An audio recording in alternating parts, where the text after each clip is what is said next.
All right, all right. Good evening, everybody, and welcome to This Is What I Think I Know. This is not necessarily the first edition of This Is What I Think I Know, but it is kind of a relaunch of something I've been thinking about doing for quite some time. Want to welcome you, those of you that are watching on the Tithing channel. That's the This Is What I Think I Know channel. There is, for those of you that may be watching on my personal Facebook page or on the New Hope Seventh-day Adventist Church page, we want to introduce you to this Tithing channel. Today I'm going to be talking about tithe. I promised you earlier in the week I was going to be talking about some issues on tithe and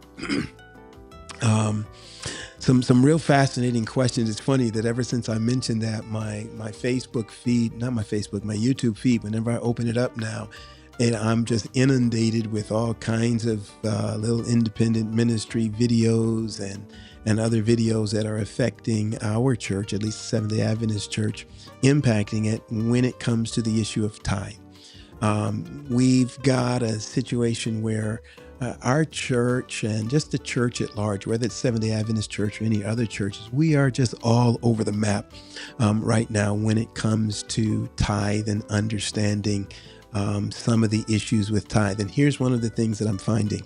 I'm finding that a lot of people that are talking about the church and what the church does with tithe, how the church uses tithe, I'm finding that many people aren't particularly well informed as to how that works, as to what tithe is used for, where it goes, what it pays for, what it doesn't, as it pertains to the policy of the Seventh-day Adventist Church and conferences and all that. There are some people that think that the structure of the church is a little bit more congregational than it actually is, that when people return tithe and offering inside of a local church, that goes straight into the pastor's pocket, etc. Over the next 4 broadcast live streams, I'm going to be dealing with helping to try to unpack and uncover a lot of those things as it pertains to tithe. I want to just share with you, by the way, I hope that this is going to be a very informative thing for all of us. And I want you to share this if you can. Some of you, I'm not sure where you're watching, where everybody's watching. I know that there are some people watching, but I'm not sure where you're watching it on. So if you're watching it on Facebook, please go ahead and share it. I'm going to share some things tonight that before I really get into a lot of the theological and historical aspects of tithing, I figured I wanted to start with a very personal story on tithe tonight. But before we do that, I want you to make sure that you have an opportunity to share and bring somebody to this. Maybe you'll wait and hear what I have to say first, and then you'll figure out if you want to share it or not. That's fine. So let me go through some questions here. You'll see them in the description of the video, but I want to read through them, of what we're going to deal with over the next 4, maybe even 5 sessions or so. Number 1, are we still required to return tithe when the Levitical priesthood has been abolished? We think about that time at the death of Jesus Christ, when he's on the cross and the temple was rent in two. Whether you want to put that as the point in time where the Levitical priesthood was done away with. Some will go all the way to 34 AD when Stephen was stoned, and the gospel is now moved out of the hands primarily of the Jewish nation into the Gentiles. Say, okay, well, it was ultimately abolished. In whichever period that you put it, most people will say that the Levitical priesthood was done away with. And if tithe was something that was established to support the Levitical priesthood, if there is no Levitical priesthood, then why are we still required to return tithe? It's a good question. We're going to deal with that along the way. Can I forecast? Can I spill my hand on that a little bit? I'm not sure if I want to do that at this point. All right, here we go. Next one, number two.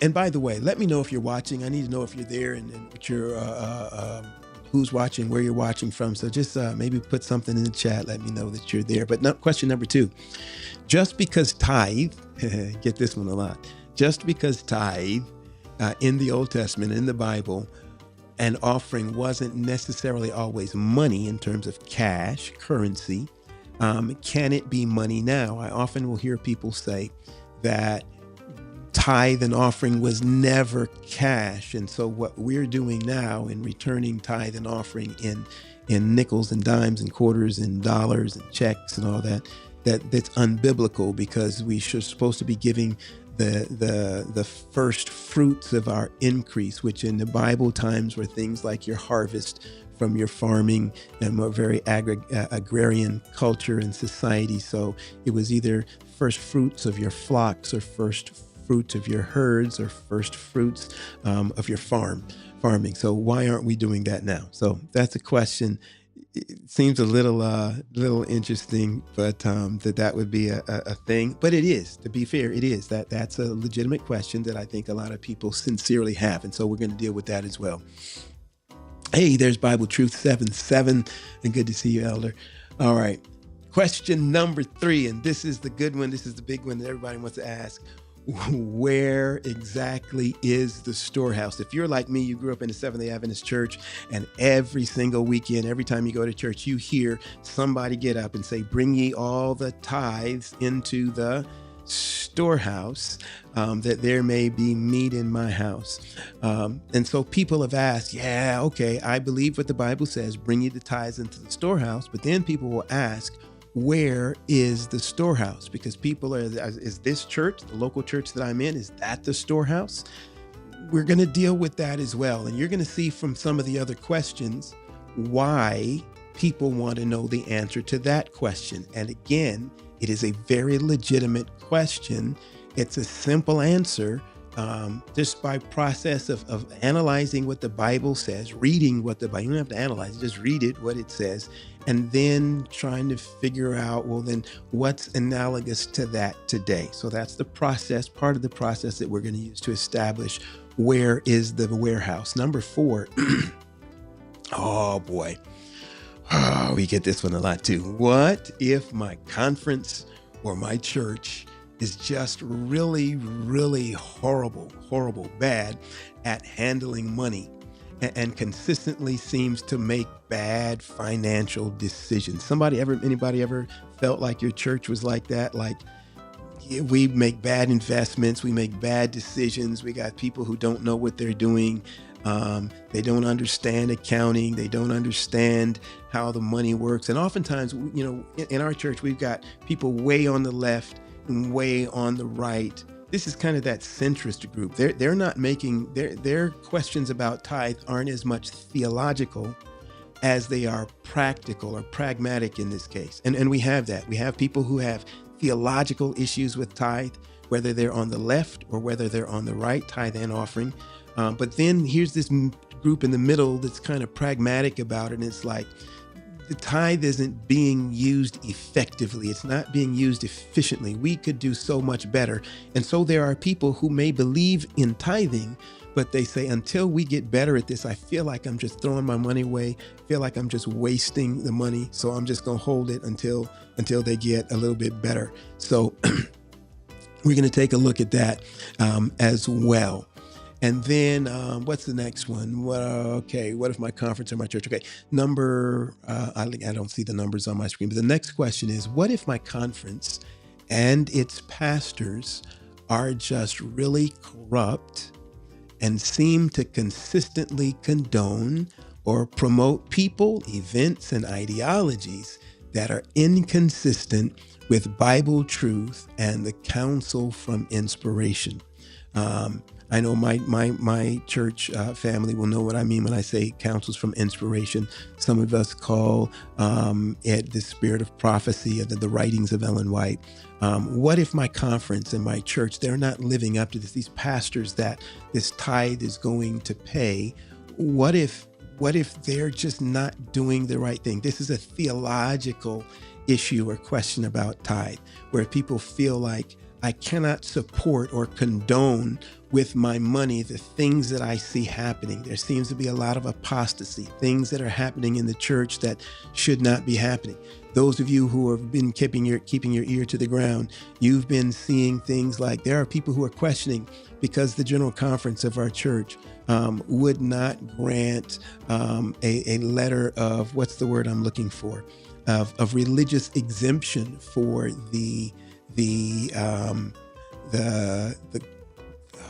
I gotta be careful with how I word this. Careful a few years ago with giving people a religious exemption from the things that everybody was getting at the time. I'm gonna be careful so I don't get flagged on this. You'll know what I'm talking about.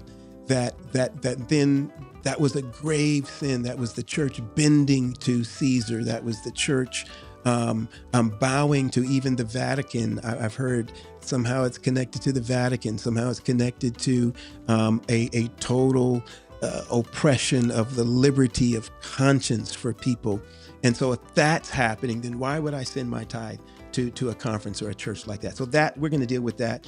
That one is a big one right now. And we've got some answers for that. It's simple, again, very simple answers from scripture, but we'll go there. All right, then can I send my tithe to independent ministries like, and you can fill in your blank, whether it's a structured, organized ministry that is connected to the Seventh-day Adventist Church or affiliated somehow with the Seventh-day Adventist Church, or maybe it's a group like ADRA or Boys Club or just a nice nonprofit that's doing good things in my city or in my town. And those are people who are asking those questions. I don't really trust what my local church or my local conference is doing with tithe. And I don't like being told what to do. I can't find biblical basis to have to give to my church and my pastors now. Plus, they suck anyway. People are saying that. So I'm going to give it here where I want to. Is that an option? Is that a biblical, viable option? We're going to deal with that as well. And then finally, the last question we're going to deal with in this series is, what happens when I do not return a faithful tithe? What happens when I do not return a faithful tithe? And I want to deal with that. I'm not going to deal with the full question tonight, but I want to deal with it on two parts. What happens to the organization? Who suffers when I do not return a faithful tithe? Who's missing out from the structure, from the organization? Very quickly, and I'm just going to give a brief answer. Pastors and teachers, employees of the organization, employees of the church are paid with tithe. In the general sense, tithe does not fund buildings. It doesn't fund evangelism. It doesn't fund, but it only goes to support the livelihoods of the workers, the employees of the church, pastors and teachers, Bible workers, any other employees. There are some exceptions to that. Policy-wise, and I'm going to talk about that. We don't always talk about that. We don't, but I'm going to be as clear and as truthful and as transparent as I can with you in this series. And then what happens to us personally when we don't return tithe? That's what I'm going to spend the bulk of the rest of my time with you talking about tonight from my own personal experience. I see some quotes, some chat here. Let me just take a look. Hey, there's Amir Abdul Hakim. Respectfully, we can't change definitions to meet business issues of an organization's 501c. Got you. Ariel Delgado, good evening. She says, I think that's a she. Forgive me if it's not. Those that have ears hear what the Spirit says. Yes. Hey, there's Aloma. Good evening, Aloma. Good to hear you. Yes, that thing. I'm sorry, I didn't see it when it came, so I don't know what that thing, which one you're referring to. But yes, we're going to get to whatever that thing was. Everyone read Malachi 1-3 and see the corruption of the priest during those times. Oh, yeah. God still calls. Yeah, that's good, Ariel. All right, and we're going to hit that. But tonight, I want to just tell you my story. I was a little hesitant to want to do this. I've never told this story in public. and I'm going to do it. I actually called my conference president today and gave him a little heads up and said, look, I'm going to talk to the folk about my experience in tithe. I'm going to be honest. I'm going to be open. I'm going to be transparent. So if you get some calls, you got your call from me first. All right. So here goes. Man, so many of you know, some of you know that I grew up. I'm going to get a little closer to you here. Many of you know that I grew up as a pastor's kid, a Seventh-day Adventist pastor's kid in pastor's home. I've been a Seventh-day Adventist my entire life. Went to high school, started getting interested in ministry, decided to go to Oakwood College and study theology. That young man there, I'm calling him a young man, Amir Abdul Hakim Ali. We were students together at Oakwood in theology in those days. And I remember those days.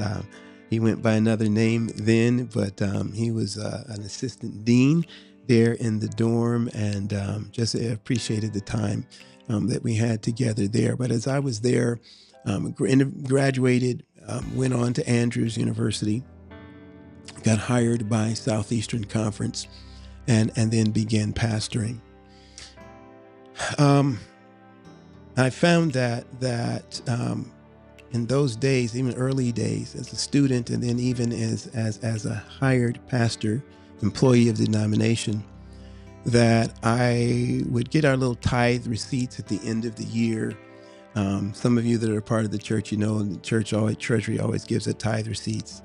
And it get to the point where I would see gaps of like 2-3 months in a row where I realized that I had not returned any tithe. And there were some times where I hadn't prioritized it. So I didn't realize it. I didn't know that and I thought that I had, but the record was there. And I'd go back and double check and check my checkbook, because there were times I'm like, yeah, I know. And I checked my bank statement and it was like, nope, I didn't. And then there were other times where it was I knew that I hadn't. I knew that I hadn't returned the tithe because I had just procrastinated or I had something to do. And the main thing wasn't that I didn't believe in it. It was just that I hadn't prioritized it. I was living in situations when I came out of school, out of seminary, started my first pastorate. My housing where I was living rent-free, like wasn't paying a dime. I was getting my full check. And there was large periods of time where I wasn't tithing. And during that time, I'd find that, man, my check would just get to the end of the month and I'd start getting those little slips from the bank where I'd overdrawn my account and I hadn't, it's like, what was I doing? I wasn't paying any rent. I wasn't paying any tithe. Little things I was doing. I was trying to be helpful. I was paying people's bail, getting them out of jail. I was helping people get their cars unrepossessed. That wasn't just me being selfish and buying all that stuff. I'm sure there was some of that thrown in there. But the money would just go. It would come, but it would go. It would just disappear. And I couldn't figure out why. I didn't have anything. I didn't have anything that I could really, substantive. Next place I went from there, I ended up living, again, my living situation was I was living in a house where I was in the next town I was pastoring. Lady had died, a lady's parents had died, and they left her this house. And just when I was getting into town is when she was putting it on the market. She didn't really want it. She didn't know what to do with it. And so I got a house on a 2-acre lot that was about a 2,300 square foot house. And it had everything in it because she didn't throw away her parents' stuff, or her grandparents, I think it was. Full kitchen worth of stuff, full house for the free. She just said, hey, you can take it, you can have the stuff, you can throw the stuff away, you can sell the stuff, whatever you do. And I was blessed. I was blessed to be in this place, in this house. I was single, no family, no kids, no wife, none of that. And I was living well, but I still was not consistent in my tithe, in my offering. Left, went back to school for a while. While I was in school for a while, conference was supposed to move me from full salary back to a subsidized salary. Somebody messed up, and for the first 3, 4 months, 5, 6 months, they left me on full salary while I was there. Now, I'm going to try to be honest most of the time. And so I called and I told them that, look, I'm not supposed to be on this. I'm supposed to be getting something else. And they said, nobody's told us to do any different. And until they tell us to do any different, we'll keep it. I was like, well, praise God. But money was still like water for me. It was still going through my fingers, and I still had nothing. I wasn't saving. People who knew that they were saying, man, Pastor, you should be living large right now. Investing and all that. I wasn't doing any of that. Money was just going. Got out of there, got into my next district, and then my next district, I ended up moving, and housing was just a blessing for me all the way along. Next district, my parents retired. And I was moved up to Georgia to pastor in Georgia. When I was in Georgia, we found a house. This house was on 47 acres of land. 6,000 something square foot house, including all the stuff under roof. Just crazy space, pool. And I was paying like $800 a month because I was sharing that with my parents because they ended up retiring and moving up there with me. I was still single at the time. And I was just blessed, man, blessed after blessing. But I still was not being consistent and faithful in returning my tithe. Next district, same thing, same scenario, blessed with my housing. Got to a situation where a member had a house that had just got married and then wanted to move in with her husband, but was upside down in the mortgage.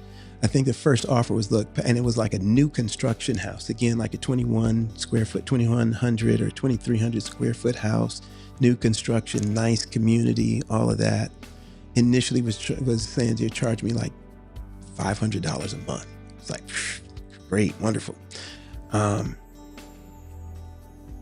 money was still going through my fingers. I didn't have anything to show for it. I had been getting these other little letters, though. These other little letters would come in the mail, and they were from the IRS. I said "ara" like my folk do. Because while I was not also paying tithe, I was also not paying taxes. And Uncle Sam wasn't having it. And he'd been sending me little letters, and I'd be putting them in a drawer, and I'll read it later. Some of the stuff I just hadn't even opened. I came home one day, and there was a envelope that was taped to my garage door. Didn't come through the mail. That meant somebody had been by my house, y'all. They found me. They knew where I lived, and they found me, and they came by my house, and I said, I gotta open this one. And so I opened the letter, and I said, I gotta call, because they were talking about garnishing my wages, all this kind of stuff. And long story short, that's exactly what they did. They said, Mr. Paul had to fill out some paperwork and all this kind of stuff. And I went, my rent at that point, I think was $800 a month. They said, we are garnishing your wages. And I got a call from the conference office. So the conference office knew what was going on. I was like, how embarrassing is this? They said, until you get this paid off, you will be getting $860 a month. $860 some dollars a month is what you're going to be getting out of your check. My rent, y'all, was $800 a month. And I was like scared. I was embarrassed. I was like, man, after I pay my rent, I'm gonna have $60 to eat, to put gas in the car, to pay the insurance on the car, I think my car was paid for, but actually I had 2 cars at the time. I had a truck and a car. And I wasn't sure what I was going to do. I felt like it was going to be okay, but I said, "Oh, this is." And so here's the one thing that I didn't want to do. I didn't want my churches to know, and I didn't want more than I didn't want my churches to know. I didn't want my parents to know. That's the thing that I didn't want. I did not want my parents to know. But I remember at that point, Holy Spirit Lord bringing to me the idea that I had been unfaithful in my tithe, and that if I had developed that discipline, then I would have also helped to develop the discipline of the tax thing. And so I made up my mind in that moment as I wrestled with it. I said, man, if I return tithe on $860, that's going to be $86 in tithe. And I grew up doing 10 plus 10. So that's going to be $86 in offering. That's like $100 and something dollars. After I return my tithe and offering, I will not have enough money to pay my rent. But I said, it doesn't matter. I'm going to do what I know I should have been doing, and I'm going to return a faithful tithe and offering.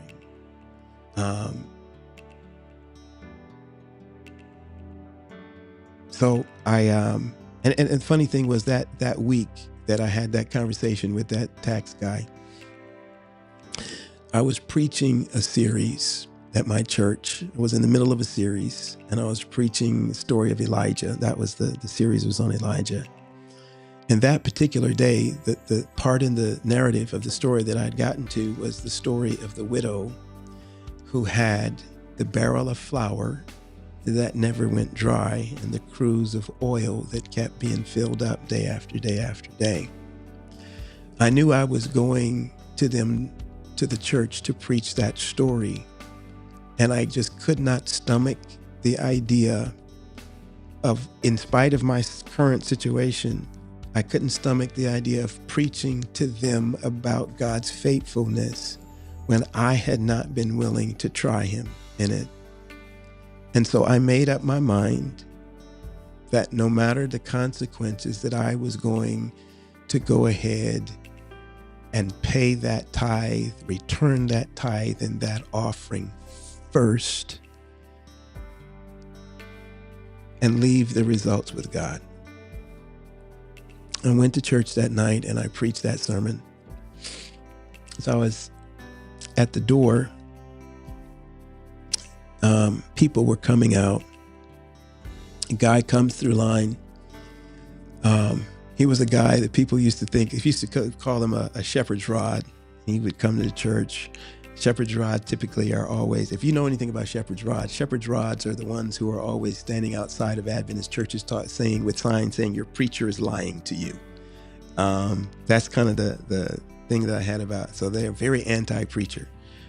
We used to get calls from the conference office about credible threats that they felt that they had, that shepherd's rods were planning to come into some churches and shoot up pastors and kill Adventist pastors because of their interpretation of Ezekiel 9. So the shepherd's rod guy comes through line. I don't know if he was really a shepherd's rod, but people said he was. Comes through line and he shakes my hand and he says, Pastor, I was just really impressed. The Lord impressed me earlier today to give this to you. And I opened my hand and he had $500 that he had just placed in my hand. Keep in mind now, I had not paid any tithe yet. I had just decided that I was going to. I didn't know what to say. I didn't know how to respond. I just like God is in the midst of answering of doing what he said. Even before I did what I said. That he will open up the windows of heaven and he will pour you out a blessing that you won't have room enough to restore it. I saw that. I went back to my office, and I went back to the office. A young man came in, maybe his mid-20s or so. Didn't attend the church very often, but he was there that night, and he said, "Pastor, I came today because I just had this in my spirit today that I needed to give this to you." And he reached in his pocket, he pulled out an envelope, and put it on my desk, and it had like $22 and some change in it. And I'm saying, all right, God, you got this. You've got this. I went home, found out that I had a flat tire in the car. That $500 and that $522 was going to help get me to a little place, but not particularly very far, all the expenses. I had a tire on the car that had got a flat tire, and I said, I'm going to go down to this tire place and see if I can get one of those little $5 tires to put on the car, used tires, etc. I went to the car place. I had bought brand new tires from this place before. When I got to the shop, the guy recognized me and he says, "Hey, you know what? I remember you." I said, "You do?" He said, "Yeah, you came in and you were upset with us because when we put the new tires on your car, we threw away your old ones when you had asked us to keep them for you because you wanted to pull a spare out of the old ones." I said, "Yeah, that's right." This was like from a year and a half or so before. And he says, "I tell you what, here." He comes and he gives me a brand new tire, doesn't charge me a dime. Hi, yeah.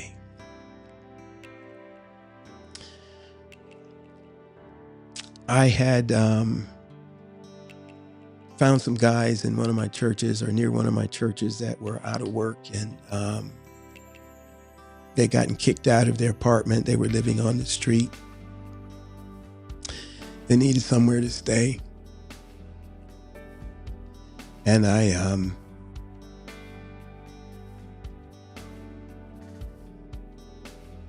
first night I snuck them into my office at church. I didn't want the church folk to know, just because I didn't want to leave them out on the street.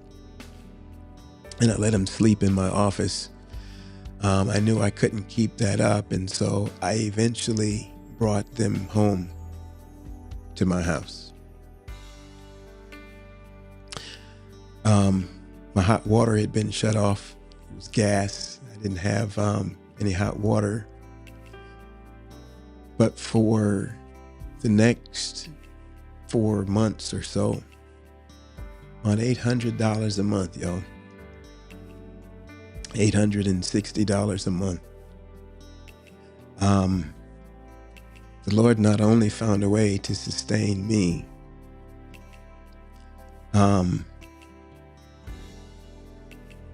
but he kept my lights on.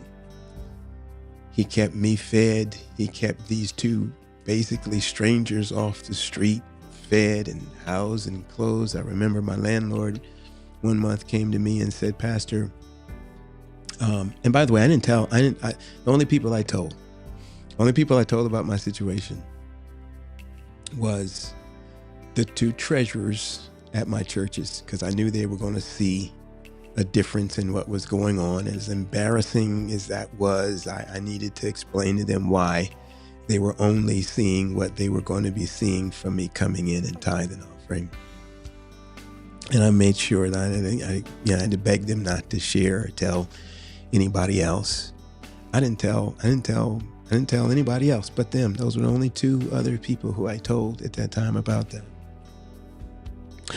I mentioned something to my mom one day, and moms, I said, "Hey Mom, yo, it's tax time. You got any extra change laying around? I might be a little short." I couldn't tell her all of that. But that's pretty much exactly what I just said, how I said to her. And I was no way I was going to say it to my dad, but I said it to my mom. "It's tax time. You got any extra change laying around? Why don't you hook a brother up?" And so I'm expecting that if she does, she's going to send me what she normally does, $50, $100, something like that, in that range. And I was like, that's going to help me eat. That's going to put some gas in these cars. That's going to pay this insurance bill on the cars, something. Turn around a few days later, I get a envelope in the mail. It's from Mom. I know that I can tell it's a check. No, it's not a check. It's cash.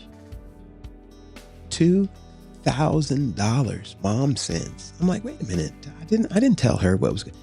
I didn't tell her. She had no clue. It was years later she found out about the situation. But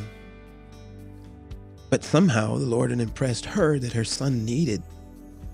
And so never in my life had she ever sent me that much money. No birthday, no Christmas, no graduation, no nothing. That much money in one time. Mom sends. Why? Because the Holy Spirit, God is working, because God had made a promise, y'all. And when God makes a promise, he has no choice but to keep it. And so, year and a half, $860. Didn't go hungry a single day. Didn't go without gas in my car a single day. Was able to keep and feed and, even strangers off the street in my house. We did have cold showers. Did do some cold showers, but it was Florida. Come on, it was Florida. Cold wasn't cold. We were good. Guys had been to prison. Both of them had been to prison. And they were like, yeah, yo, pastor, we good, man. This ain't nothing but a thing. We all right, yo. We're good. So, we were, we made it work. There's other parts of the story, but listen, can't nobody tell me nothing about what God does when he says, try me and see if I will not open you the windows of heaven and pour you out a blessing that you will not have room enough to receive it. He does what he says he does. I'm not telling y'all what I heard. I'm telling you what I know. And I know that God is real. I know that God does what he says that he does when we are faithful. Because he says, and he does what he does when we are not. He says you are cursed with a curse when you don't. But I'll open up windows of heaven and pour you out blessings that you won't have room enough to receive it. So fast forward, I've made a whole turnaround with Tithe. I've said, hey, I am going to be consistent, and not just consistent, but I will prioritize it. It's the first thing that comes out of my check. The first thing.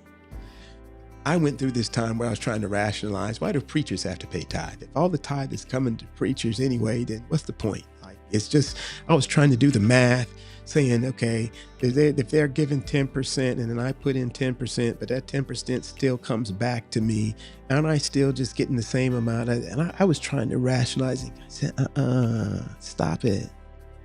Just obey me, try me, and see. So fast forward, I get sent down to South Florida. South Florida, I've kind of made up my mind. I'm doing this thing and it's coming out first and all of that. And I'm seeing all those other times where I've been blessed with housing situations with rent. I'm paying like a fraction of market cost for all this rent. Now ain't happening in South Florida. Rent goes way up in South Florida compared to what I've been doing. Listen, let me just say this. Right now, I am paying more in rent, and the Lord is blessed. I married up, married way up. Now, I don't know. I shouldn't say all this. I'll keep our business, but I'm covering housing costs, and I'm paying. Can I tell y'all that? Y'all don't want to know that. I'm not telling y'all that. I am paying 8, 9, 10 times what I've been paying in the past in rent. And I got money at the end of the month, y'all. It's not a lot, but it's something. I am spending more money, like in exponentially more money now than I ever had in any of those days past. But God has found ways, little things here and there, where God is providing because he can't help but do what he said. So when I find people, y'all forgive me. This is going to sound maybe a little judgmental. Maybe it is a little bit. But I wrestle with the idea that people who wrestle with whether or not they should return a faithful tithe sound like people who have never been blessed by returning a faithful tithe. It sounds like you're not returning a faithful tithe, or you wouldn't have the questions and reservations about returning a faithful tithe. Why? Because God does what he says he's going to do. He will open the windows of heaven and he blesses you. Now, maybe that's not everybody's experience. Maybe there's somebody out there who you have been returning a faithful tithe. And what's the text say? The text says, bring ye all the tithes in the storehouse, that there may be meat in my house, that you may not have room enough to receive it. And I know there's somebody out there who's saying, I've been returning a faithful tithe, but I still got room. I still got plenty of room for God to pour out some blessings. I would encourage you, wait on God. He's going to take care of you. He's going to make sure that all of your needs are met. Take it from me. My experience is real, is genuine. And look, I called my president today. I said, Prez, I'm going to tell folk that even as a pastor, that there were times where I wasn't being faithful in my tithe.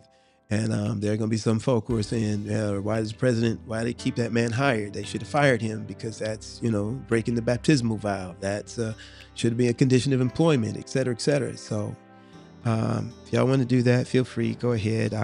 This is one of those things as well. I leave in the Lord's hands, but it's real. It's real. It's real. And I just know that God is able and God's going to do what he said that he's going to do. And as we go through these next few weeks, as we break down some of these other questions, I wanted to start with that one. What happens when I don't return a faithful tithe? Malachi is clear. You are cursed with a curse. I know what that curse feels like. I've been under that curse. I have lived under that curse. But even in the midst of living under the curse, I have been a recipient of the mercies of a loving God. I have been the recipient of the grace and the providence of a God who says, I know that you are but grass. I know your weaknesses, and there is mercy. And I just want to encourage somebody today. If I can motivate you, inspire you. You may be like me and you've been slacking off here and there. You didn't make it a priority. You didn't make it the first thing. You gave him some fruits from time to time, and what you gave him wasn't your first fruits. It was after you did this and after you did this and after you paid this person and paid that person. Try it. Try it. Try it. I guarantee you, God multiplies by subtraction in this case. He does crazy things, and he's going to stand by his own word. All right, I'm done. I just wanted to share that tonight. I'm going to get to some of these other questions because they're necessary questions that need to be answered. You may not hear exactly what you want to hear, but I'm going to do my very best to be as transparent and as biblical as we possibly can in answering the questions that you see in the description of the video below, or in the video's description below. Where is the storehouse? Are we still under this? There's no Levitical priesthood, so why are we still returning priests? I want to leave you with something. All right. Let me leave you with this too, and I'll revisit it again. I've heard people say, "Man, the priesthood today is so jacked up." I'm not supposed to say that. My mama might watch this.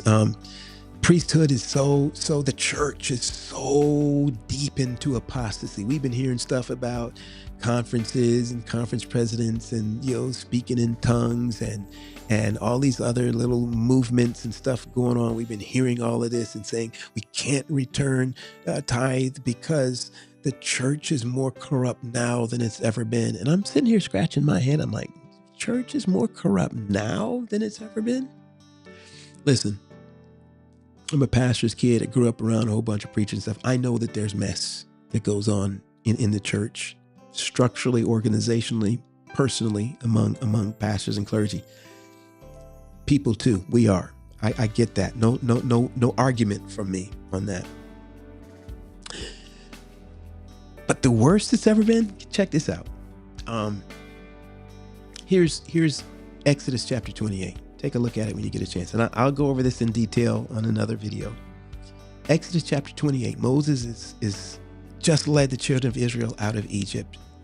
He's gone up into the mountain. Exodus 20, he receives the law of God written on these tables of stone.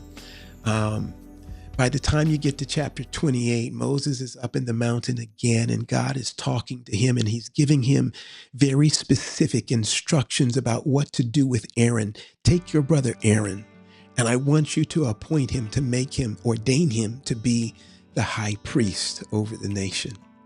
And he's telling him, I want you to take his sons and also make them priests unto me. They shall be holy unto the Lord. And he gives him very intricate detail of how to make this ephod that is going to go on his chest and on his shoulders, that he's going to bear these stones, and these stones are going to be the righteousness of Israel, and that Aaron is going to wear these stones that represent the 12 tribes over his heart, and he's going to be the mediary between heaven and earth, Aaron the high priest.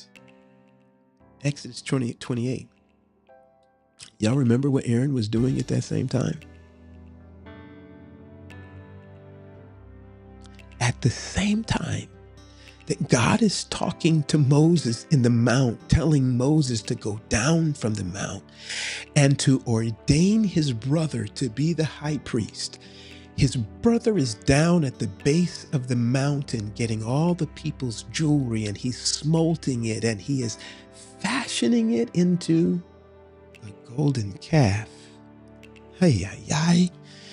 He is fashioning this golden calf, and he's having the people, he's leading the people in open apostasy and rebellion as they strip off all of their clothes and they begin to dance and party naked around this golden calf that they say, well, later, a whole generation later will say, these are the gods that brought you out of Egypt. This is what Aaron, the first high, no, I'm not talking about it happened eventually. This is the first high priest, y'all. And God is in the mountain telling Moses that he shall be holy unto the Lord. And his sons, Nadab and Abihu, also shall be priests unto God. And then he tells him this in Numbers chapter 18. You will set aside a tenth of all of the income of all of the tribes of Israel. And you will set aside that tenth and give it to the priests, the sons of Levi, which include Aaron and Nadab and Abihu, because they don't have an inheritance like I'm going to give to all of these other tribes. And you shall do it for them throughout all their generations. Like, wait a minute. Do you remember that ultimately God had to open up the heavens and send fire down from heaven and kill Nadab and Abihu? Those priests, those preachers' kids were so corrupt that God had to kill them himself. But not once did he ever remove from the people the responsibility to return the tithe and offering even to them. He did not make it the responsibility of the people to go and grab Nadab and Abihu and beat some sense into them. He did not tell them to hold their tithe and they would have nothing. They would have to conform if they took away the funding from them. He didn't tell them if they go woke, they'll go broke. He said, y'all, I will take care of this. The tithe is holy unto me, and I will take this thing. He didn't stop there. Eli's sons, Hophni and Phinehas, same thing. Whole bunch of corrupt priests doing a whole lot of corrupt things, prophesying fire. They were set up as judges, but they were embezzling money. They were extorting money, all kind of stuff they were doing.